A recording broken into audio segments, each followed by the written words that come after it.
Hello, and welcome to another episode of the Phoenix Wisdom Podcast. I am your host, Janet Sandberg. I am a very froggy healer coach, helping people to tap into their soul's wisdom and passion to create lives of meaning and purpose following trauma, loss, suicidal ideation, and stuff that we deal with in life. And today we are talking to Frank King. Frank, welcome. Thank you very much. I'm happy to talk to you. You have quite a story from the little bit that I know about you, so I am eager to dive right in. Why don't you just Yeah, introduce yourself real quick? the mental health committee. Since I mentioned this workplace health and safety comedian, I don't tell jokes about suicide. I think joke about it, but I do have lots of funny personal anecdotes. Try to make a living speaking on that. I also coach anybody speaking of how to land a texto, which I have as well. Wow. Yeah. All right. So let's just jump right in. You have anecdotes, plural, funny and probably not so funny. So take us back in time. What was going on in your life when you were feeling like you didn't want to be here? Actually, it's I have two mental illnesses. One is called major depressive disorder, relatively common, and chronic suicidal ideation, relatively uncommon. Oh, But suicidal ideation to me and people in my tribe, the option of suicide is always on the menu as a solution for problems large and small. When I say small, I think the audience, my car broke down a couple of years ago. I had three thoughts on this. One could fix, two I knew, and three, I could just kill myself. That's chronic suicidal ideation. hmm, It's a coping mechanism. All the time, when I see something, there's at least one person in the audience, sometimes more, who has that condition that don't know it has a name. They think they're just kind of freak and completely alone. I've had people come up crying when they realize they're not a freak, it has a name, and not alone. yeah. Yeah, so I had my first thoughts of suicide in my mid 20s. I was married, lovely woman, but I was miserable. We didn't belong together, you know. I hadn't been contract, she was pregnant, I was. Thank you. I was selling insurance, what she wanted me to do, a great business, but I was miserable, and I was not going to open mic night, which is where I thought I belonged. I made a decision in the fourth grade when I told a joke, and the kids laughed. The teacher was hysterical. I thought I'm going to be a comedian. I knew I belonged in comedy. My first wife didn't like that idea, so I was not going to open mic night. And the thought crossed my mind, why don't you just kill yourself? Whoa! So my second thought was, you know what? I could divorce my wife, quit my job in insurance, try stand-up comedy. If it works, great. If it doesn't, I can always kill myself. That's how I got into comedy. I have a TEDx talk called "Suicide: The Secret Not Just Get Bad Talking." Tells that story. So that was mid, and didn't have any suicidal thoughts again. And even though it's any serious suicidal thoughts again, chronic suicidality, it bubbles up. You know, you're sitting in a room talking, trying to come and things. You know, if I got on the tracks, that would be that. That's kind of a chronic suicidal idea of thought, but not a serious thought. Right. It kind of happened when, in the last second, 2008, my booking as a corporate comedian dropped off 80% overnight. We lost everything in a Chapter 7 bankruptcy, and that's when I went for the barrel of my gun test. Wow. Spoiler alert, not pull the trigger. A friend of mine came up after the keynote race. He'd never heard me say I didn't pull the trigger. And he said, and I quote, "Hey man, how come you didn't pull the trigger?" I said, "Hey man, could you try to sound?" That's where the funny anecdotes come in. Right. I didn't pull the trigger. It's a very practical reason. My wife was devastated by the bankruptcy. I was in charge of the finances. I really can't take all the credit. It's a worldwide financial market. But Yeah. I was in charge. He was devastated. And in the personality, there's something called burden someday. You think the world would be better off without. Yep. And I had $1 million life insurance. So I knew the heartbroken was far better off financially without. I was working with dead alive. Hmm. told insurance. I knew that every insurance policy pretty much has a 2-year suicide policy. If you kill yourself in less than 2 years, you don't pay anything. 2 years today, $1 million. So I called my insurance agent after I practiced gun, and he said, "You've had it 22 months and don't do it." Because he delivered checks in the past. I had somebody call him out. Mm-hmm. Right. So I had to wait 60 days to kill myself. I was like, "I can do that." I did. So fortunately, by day 60, the bankruptcy call 3, the phone call stopped, and things must have gotten marginally better because I don't remember day 60 or 61. And that's the reason I'm here. My life insurance policy saved my life. I had to be paid up and ready to go. I would be gone. We wouldn't be having this conversation. And then 2 years later, when the speaker came back, years later, said, "Frank, we can't pay you that kind of money anymore just to be funny. You got to teach the audience something." I had no idea. But a friend of mine named Carter wrote a book called The Message of You, Turning Your Life into a Money-Making Speaking Career. He gave me a guide. Frank, read it, you'll figure it out. I went into it thinking I got nothing. And then halfway through, I thought, oh, Mike, I do have something I could teach. Given my 2 mental illnesses, deer brush and suicide, the fact they're more nuts in my family than in a squirrel turd, I think that if I got training, prevention, I could see that all. So I got training. The second hurdle was a comic for 2.5 decades. It's going to be serious. So I thought I'd do a TEDx. So I did TEDx. Then 2 more calls and said, "Do you have any more mental health topics?" So I said, yes. So I did my second, third. And I've been having about one a year for the last 12 years, all with a mental health aspect. Amazing. More speakers. Take the pain and turn it into, take your pain and turn it into passion. Your passion into purpose. And your purpose into purpose. So that's what I did. Amazing. Did you get any kind of help on the way in terms of therapy or medication or anything like that? Or was it all you? Well, no, with my depression starting in the mid, I started taking an over-the-counter supplement called SAM-E, Sam-E. Yeah. Heard of it? You might could be a liver, could be a joint, a good old mild depression. And so that carried me until I was 60. And my wife said, "Look, you're 60. You got a physical coming up." She asked the doctor for some antidepressant. Okay. So I said to my doctor, "I want some antidepressant." And he said, "Why?" And I said, "Because I can tell you what the barrel of my gun tastes like." He couldn't write the prescription fast enough. And I got lucky. The person he gave me, first, when he prescribed, worked. Called Wellbutrin. What I discovered is about half the people who take Wellbutrin hate it, Mhm. and the other half really like it. Fortunately, I fell into the really like it. So it's a small amount, whatever the minimum dose is, just enough to take it. Awesome. And I have a self-care plan. When I speak, my call to action to the audience is create a self-care plan. And mine is diet, exercise, good night's sleep, meditation, medication. All 5 things I can control. The rest I just have to let go. So I think everybody should have a self-care plan because, you know, that was the first pandemic. I doubt it'll be the last. A lot of people got depressed and never been depressed. Exactly. Yeah. Yeah, my mentally ill friends and I realized we were well positioned for the pandemic because we all had a self-care plan. We were all used to uncertainty.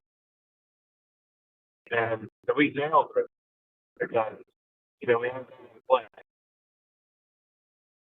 Awesome. And I love that. Sorry, how you said earlier your life insurance plan saved your life, which is it's not really what they're supposed to do, but it makes sense that it did. But often it's those little things that we don't count on that ends up sort of changing everything. And Yeah, who would have thought that that was going to be the thing that did it? yeah. It was very practical. I was not going to leave her brokenhearted and so very practical. Yeah. And and I thought maybe it was enforced, but I thought I better check. Mhm. always good to check. And it's Yeah, also, that's why I'm sitting yeah, it's our the other people that often also keep us here. You wanted to look after your wife, and I wanted to look after my kids. And even though it's this weird sort of dichotomy in our brains, like we think that we're a burden and nobody wants us and they'll be better off without us, but at the same time we also know that they won't really be better off without us, and we just need to boost that little thought a little bit more. Well, and if somebody said to me, "Yeah, I'm suicidal," I would say, "Do you have a plan?" And if they have a plan, I would say, "What is your plan?" And if it was detailed, time, place, and method, I would do my best to get to a mental health facility immediately for evaluation. However, if they had a plan, but it wasn't very detailed, this next thing is not in the literature anyway. I made this up. If you had a plan, but it wasn't particularly detailed, I would say, "Okay, well, tell me, are you going to kill yourself?" If they say no, I say, "Okay, tell me why." Figure out, make them give voice, whatever's keeping them here, because something is Hmm. keeping them here. Otherwise, you wouldn't be having this conversation. Yeah. Yeah. That's the hope that we need to cling on to, is the what's keeping us here part. Yeah, could be parent, kid, pet, religion, who knows? Yep. Can you talk a little bit more about chronic suicidal ideation? Because I've never heard of that before. Like, I'm sure most people have never heard of it before. Yeah, don't feel bad. It's not in the DSM-5, the Diagnostic and Statistical Manual, the big book of mental illness. And I've said this out loud to therapists. I mean, therapists have been working decades. And they stare at me like a pig staring at a wristwatch. They have no idea what I'm talking about. And so I'm hoping in the next version of the DSM-6 that it'll actually make it into the book. Now, when I say they didn't know what it was, I can tell by the look on their faces. They're going back through a mental Rolodex of their patient. And one guy said to me, "Oh my God, I can think of half a dozen people who mentioned those symptoms. And I just didn't know what it was." Um, so, and oftentimes people will not mention out loud they're having thoughts of suicide, because if they do it in front of a therapist, depending on the state you're in, the therapist has to drag you in front of a judge and they decide whether you're going to get a 3-day lockdown. Right. So, but chronic suicidal ideation, like I said, you sit in the room, train coming, or driving on the highway, look ahead at a bridge above, and think, "Turn the wheel just a little bit," and that would be the strange way your brain operates, often during stressful. So I think maybe it is a coping mechanism, because your brain's like, "Oh, this is awful. I got a way out of this. You're not Right. gonna like it, but I can fix it." So it's not really a serious thought. It's just a so many times I've come to recognize. Yeah, I'm 67 years old. I was walking the dogs the other day, and as soon as I crossed my mind, that's the act just at the time. And I thought, wait a minute, I'm 67. Why would I die by suicide? I mean, how much longer do I have anyway? It's not, why rush it? Right. If I was 37, then okay, we can talk about it. 67? Come on. Yeah, and it's still there, and it pops in, and I've had that as well, just where, I was at a football game, and looking around. It was a college football game, so there's all these young kids around, and I was kind of reminiscing about, "Oh, remember the fun times when I was in college and everything." And just like that, there's this thought that was like, "Yeah, maybe I should kill myself." Like, what is happening? What? What? I'm having a really good time here, and I'm having some nice, nostalgia moments. And then this thought just pops into my head out of nowhere. And the way I interpreted that at that moment was for me to be like, remember those times when you had that thought, and look at you now. Look how far you've come. Look how happy you are. And aren't you glad you didn't? Yes, I am delighted I did. I apparently had work to do. Yes, you do. You do. Um, can you leave our listeners with a piece of advice for when they are in the depths of despair and are having the thoughts? Well, I would share those things with anyone they know, love, and trust. I would share it before, if possible, before things got really bad, before you're standing on the ledge, so they know what you're dealing with and they know how to help when the worst happens. Worst, and the people who care about someone who's living with it. There's 8 out of 10 people who are suicidal are ambivalent. They can't make up their mind, and 9 out of 10 give hints the week leading up to that test. So that means you can look at everything you can say of life and you can do it, but it's something as simple as what we're doing here, and that is having a conversation. Hmm. If you know how. Because you don't have to be a mental health professional to save a life. Anybody can stop a suicide. You just have to know what to look and listen. Yes. Yeah, exactly. Keep your eyes open, keep your ears open, and, remember that it's not just other people. Sometimes it happens in our own spheres as well. Yes, and many people, myself included, I hit my depression and thoughts of suicide until I was 52 and did the first TEDx talk. I came out on stage, came out of the mental health closet on stage. Many many mentally ill people I know are great actors. Oh, yes. Hit on the game face, walk through the world like nothing is wrong. And most days, nothing is wrong. I have far more good days than bad. Hmm. But yeah, I mean, like back in the day, somebody said to me, "I don't know anybody who's gay." Yeah, you do. You just don't know they're gay. I Exactly. don't know. 25% of the population in the U.S. roughly has a mental challenge. So if there Hmm. are 4 people in a room, chances are one of them has an issue. Yeah. And that's why we're doing the podcast and having people like you on here to talk about it and make it a little more normal because it is. So many people, I mean, tons of people have depression, anxiety, regular quote unquote mental health issues. But what I've learned doing this podcast, like I'm in my second year now, not there are a lot of people who have thought about suicide, or I wouldn't have be able to do this podcast. And by talking about it, we're making it more normal so that, makes it easier for people to talk to the people they know. It's a little easier to talk to a stranger because you feel like they won't judge you.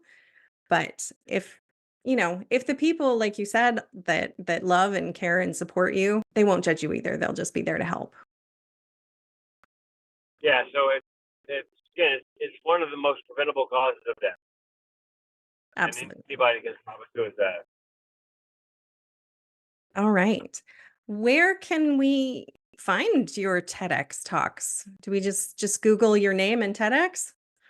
My name is TEDx, and my website is mentalhealthcomedian.com. All right. Mentalhealthcomedian.com.